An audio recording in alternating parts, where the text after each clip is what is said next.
எல்லோருக்கும் வணக்கம். இன்னைக்கு அனிதா புஷ்பவனம் குப்புசாமி யூடியூப் சேனல்ல உங்களை எல்லாம் சந்திக்கிறதுல ரொம்ப ரொம்ப மகிழ்ச்சி. ஒரு சிலர் கமெண்ட் பாக்ஸ்ல வந்து கேட்டிருக்கீங்க, எங்களுக்கு சொந்த வீடு வாங்கணும்னு ஆசையா இருக்கு, ஆனா வந்து கட்ட முடியல, வாங்கவும் முடியல அப்படின்னு சொல்லிட்டு கேட்டிருக்கீங்க.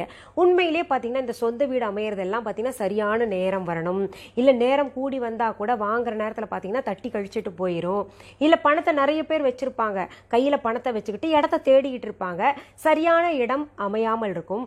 இந்த மாதிரி பாத்தீங்கன்னா பல வகையான பிரச்சனைகள் இருக்கும். சொந்த வீடு வாங்கணும்ன்ற ஆசையை சுமந்துகிட்டு நிறைய பேர் வாழ்ந்துகிட்டு இருக்காங்க. அந்த மாதிரி இருக்கிறவங்க தன்னுடைய ஜாதகத்தை எடுத்துக்கிட்டு ஜோதிடர்களை பார்த்துட்டு கேட்பாங்க, இந்த மாதிரி எப்போ சொந்த வீடு வாங்குவோம், என்ன தடங்களா இருக்கு, அதற்குரிய பரிகாரங்கள் ஏதாவது இருந்தா சொல்லுங்க அப்படின்ற மாதிரிலாம் கேட்டுக்கிட்டு இருப்பாங்க. ஏன்னா எல்லாருக்குமே வாழ்க்கையில இருக்கக்கூடிய ஒரு பொதுவான ஆசை இல்லையா, சொந்த வீடு வாங்கணும், ஒரு சொந்த வாகனம் வாங்கணும், நல்லபடியா சிறப்பாக கௌரவமாக வாழணும் அப்படின்ற ஒரு ஆசை எல்லாம் இருக்கு. இன்னொன்னு பாத்தீங்கன்னா நிறைய பேர் என்ன நினைக்க ஆரம்பிச்சிட்டாங்கன்னா, இந்த வாடகை வீட்டுல இருந்தா அதற்கு வாடகை கொடுக்கற காசுல வந்து நம்ம லோன் கட்டிக்கிட்டு சொந்த வீடு ஆக்கிக்கலாமேன்னு ஒண்ணு நினைப்பாங்க. அந்த வாடகை வீட்டுல இருந்தா எப்போ ஓனர் வந்து காலி பண்ண சொல்லுவாங்க, அப்ப நம்ம வந்து எல்லா பொருளையும் எடுத்து மாத்தி மாத்தி எத்தனை வீடு தான் போய் மாத்திக்கிட்டே இருக்க முடியும் இல்லையா. சின்னதா இருந்தா கூட அது நமக்கு சொந்தமா இருந்தா ரொம்ப பெருமையா வாழலாமே இந்த சமுதாயத்துல அப்படின்ற மாதிரி ஒரு எண்ணங்கள்னால நிறைய பேர் பாத்தீங்கன்னா சொந்த வீடு வாங்கணும்னு நினைப்பாங்க. ஆனா பாத்தீங்கன்னா சில தடங்கள் வந்துகிட்டே இருக்கும், வாங்க முடியாத அளவுக்கு. இப்போ பேசியிருப்பாங்க, போய் அட்வான்ஸ் கொடுக்கலாம், ரொம்ப நல்லா இருக்கு இடம் அப்படின்னு சொல்லிட்டு பேசிட்டு அட்வான்ஸ் கொடுக்க போவாங்க, ஏதோ ஒரு தடங்கள். இல்லாட்டி பாத்தீங்கன்னா கையில பணம் வச்சிருப்பாங்க, அவங்க நினைக்கிற மாதிரி இடம் தேடிட்டு இருப்பாங்க, அது ஒரு தடங்க. அங்கேயும் பாத்தீங்கன்னா சரியா அமையாம தடங்கள் ஏற்படும். சொந்த வீடு அமையாதவர்கள் ஜோதிடர்கள் கிட்ட போய் கேட்கும்போது அவங்க சொல்லுவாங்க, உங்களுக்கு செவ்வாய் வந்து சரியான கட்டத்துல உட்காரல, அதனால உங்களுக்கு வந்து இப்போ அமையலை அப்படிம்பாங்க. ஏன்னா செவ்வாய் தான் பார்த்தீங்கன்னா பூமி காரகன். அந்த செவ்வாய் கிரகம் சரியாக இருந்ததுன்னா நமக்கு சொந்த வீடு அமையும், நிச்சயமாக அமையும். இன்னொன்று, உங்களுக்கு ரியல் எஸ்டேட் எல்லாம் பண்ணுறவங்க பார்த்தீங்கன்னா அவங்களுக்கு செவ்வாய் உச்சமாக இருக்கும். ஏன்னா பூமி காரகன் உச்சமாக இருந்தால் அவங்களுக்கு பார்த்தீங்கன்னா ரியல் எஸ்டேட் பண்ணுவாங்க. அவங்களுக்கு நிலப்புலன்கள் எல்லாம் பார்த்தீங்கன்னா நிறைய இருக்கும், சுலபமாக அவங்களுக்கு எல்லாம் நிலம் வாங்குறதுக்கு அமையும். அதனால ஜாதக கட்டத்தில் செவ்வாய் வந்து சரியான முறையில் இருக்கணும்னு சொல்லுவாங்க. அதே சமயத்தில் செவ்வாய் கூட கூட்டு கிரகங்கள் இருக்கு இல்லையா, அதெல்லாம் சரியாக அமைந்தால்தான் பார்த்தீங்கன்னா சொந்த வீடு வாங்க முடியும் அப்படின்னு சொல்லுவாங்க. இதை கேட்டோன்னே நீங்க நினைக்காதீங்க, நமக்கு வந்து ஜாதகத்தில் செவ்வாய் சரியா இல்லைன்னா சொந்த வீடு அமையாதா அப்படின்னு நீங்க நினைக்காதீங்க. அதற்கு சில பரிகாரங்கள் இருக்கு. அந்த பரிகாரங்களை பத்தி தான் இன்னைக்கு நம்ம இந்த பதிவுல பார்க்க போறோம். இப்போ இந்த பரிகாரங்கள் என்னென்னு பார்க்கறதுக்கு முன்னாடி ஒரு செய்தியை நான் உங்ககிட்ட சொல்ல விரும்புறேன். அதாவது நான் சுவாமிக்கு அபிஷேகம் செஞ்சு காமிச்சேன் இல்லையா, அந்த வீடியோவை பார்த்துட்டு நிறைய பேர் ரொம்ப நல்லா இருக்குன்னு சொல்லிட்டு பாராட்டினீங்க. நான் திவ்யமா இருக்கு பாக்குறதுக்கு அப்படின்னு சொல்லியிருந்தீங்க.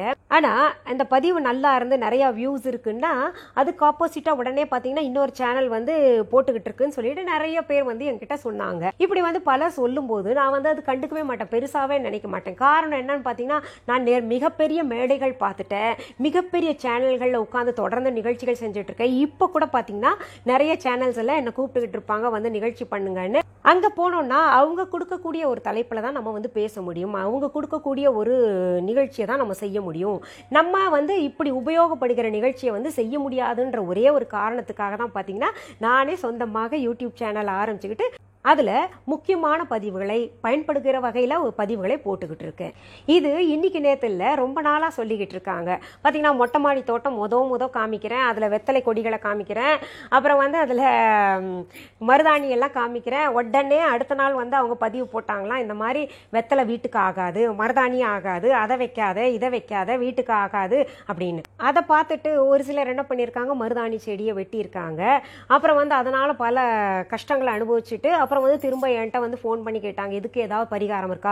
தெரியாதனமா அவங்க சொன்னதை கேட்டு நான் வந்து மருதாணி செடியை வெட்டிட்டேன், எங்க வீட்டுல பெரியவங்க எல்லாம் சத்தம் போடுறாங்க, யாராவது சொல்றதை கேட்டு இப்படி வெட்டுவியா, காலங்காலமாக வெத்தலை கொடியும் மருதாணி செடியெல்லாம் வச்சுக்கிட்டு வரக்கூடியது, அது ரொம்ப மங்களகரமான பொருள்கள், அதெல்லாம் வெட்டலாமான்னு சொல்லிட்டு சொன்னாங்க. அப்புறம் வந்து ஒரு அம்மா உண்மையாலுமே அழுதுட்டு என்கிட்ட கேட்டாங்க, அது வந்து நான் வெட்டிட்டேன், என்ன பரிகாரம் இருக்குன்னு. அப்புறம் அவங்களுக்கு சொன்னேன், நீங்க பரவாயில்ல வேண்டிக்கோங்க, அது ஒன்றும் ஆகாதுன்னு சொல்லிட்டு சொன்னதுக்கு அப்புறம் அவங்க இதாயிட்டாங்க. இதே போல பாத்தீங்கன்னா நான் ஒரு பதிவு போட்டேன்னா அதுக்கு வந்து அது இன்னொரு உதாரணம் சொல்றேன், கோமதி சக்கரம் வந்து பெண்டன்ட் போடலாம் அப்படின்னு சொன்னோன்னா அவங்க பாத்தீங்கன்னா உடனே வந்து நகையா எதுவும் போடக்கூடாது அப்படின்ற மாதிரி. இப்ப அபிஷேகம் செய்யும் போது பாத்தீங்கன்னா அபிஷேகம்லாம் யாரும் செய்யக்கூடாது, அதாவது துடைக்கணுமா, சிலைகள் கொண்டு போயிட்டு தொடச்சிக்கிட்டு வச்சுக்கலாமா, அப்புறம் எது சால கிராமம் துடைக்கணும்ன்ற உலகத்துல முத சொன்னவங்க பாத்தீங்கன்னா அவங்களா தான் இருப்பாங்க. சிலைகளாகட்டும், இந்த சால கிராமம் எல்லாம் பார்த்தீங்கன்னா உங்களுக்கு ரொம்பவே புனிதமான ஒரு பொருள். அதுக்கு ஒரு பவித்திரம் இருக்குது. அதெல்லாம் வந்து கட்டாயம் பாலுலையாவது எதனா அபிஷேகம் பண்ணிட்டு, தண்ணியில் அபிஷேகம் பண்ணிட்டு, கங்காஜலம் போல தண்ணியை நினச்சிக்கிட்டு அபிஷேகம் பண்ணிட்டு அது வைக்கிறது தான் உத்தமம். அதுதான் செய்யணும். உலகத்தில் சொன்னது எல்லாருமே அப்படி தான் சொல்லியிருக்காங்க. அந்த அம்மா என்ன பண்ணுறாங்களா, எனக்கு எதிராக ஏட்டிக்கு போட்டி ஏதாவது சொல்லணும். இதெல்லாம் பார்த்தீங்கன்னா உங்களுக்கு எதனால்னா ஒரு இன்செக்யூரிட்டி. அவங்களுடைய பார்வையாளர்கள் என்கிட்ட வந்துடுவாங்க. ஏன்னா நான் ஆரம்பித்து ஒரு வருடம் தான் ஆகுது யூடியூப் சேனல் ஆரம்பிச்சு. அவங்க ஆரம்பிச்சு ரொம்ப காலம் ஆச்சு போல இருக்கு. அப்போ பார்த்தீங்கன்னா எனக்கு இந்த குறுகிய காலகட்டத்தில் இவ்வளோ சப்ஸ்கிரைபர் இருக்காங்கன்ற ஒரு மாதிரி அவங்களுக்கு ஒரு இன்செக்யூரிட்டி இருக்கலாம். இந்த யூடியூப் பண்ணுறதுனால பார்த்தீங்கன்னா ஒரு தொகை வந்து வரும் கட்டாயம். அந்த மாதிரி இருக்கிறவங்களுக்கு அந்த வியூஸ் எல்லாம் கெட்டுருமோ அப்படின்ற மாதிரி ஒரு எண்ணம் எல்லாம் அவங்களுக்கு இருக்கலாம்.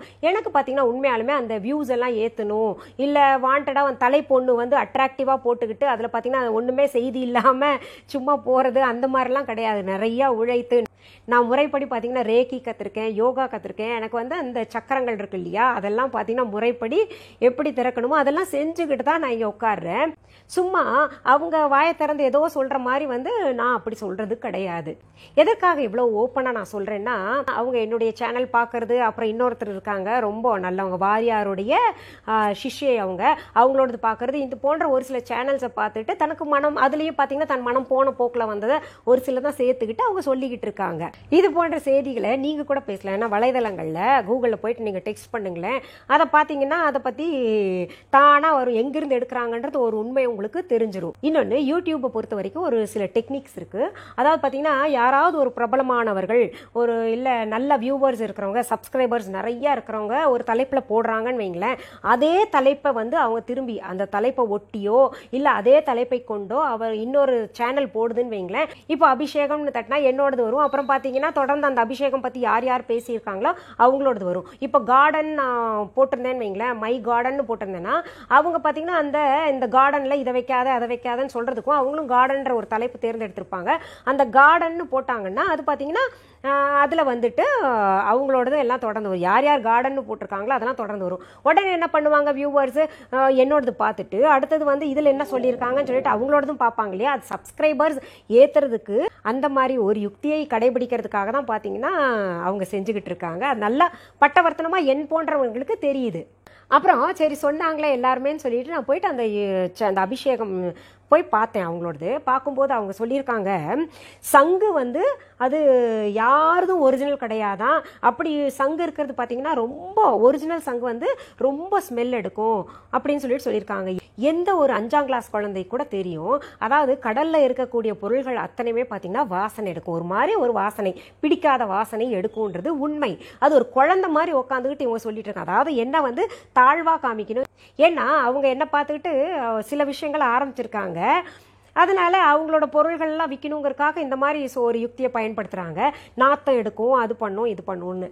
அதாவது என்ன வேணால் சொல்லிக்கிட்டோம். அந்த மாதிரி சங்கு எடுத்தோடனே பார்த்தீங்கன்னா உண்மையாலுமே அழுக்காக இருக்கும், ஒரு பாசி படர்ந்த வாசனை எடுக்கும், ஒரு நல்லாவே இருக்காது அந்த வாசனை. பார்த்தீங்கன்னா அதை பல ப்ராசஸ் பண்ணுவாங்க, கழுவுவாங்க, நிறைய ப்ராசஸ், ஆசிட், ஒரு சிலர்லாம் ஆசிடே போட்டு கழுவுவாங்க.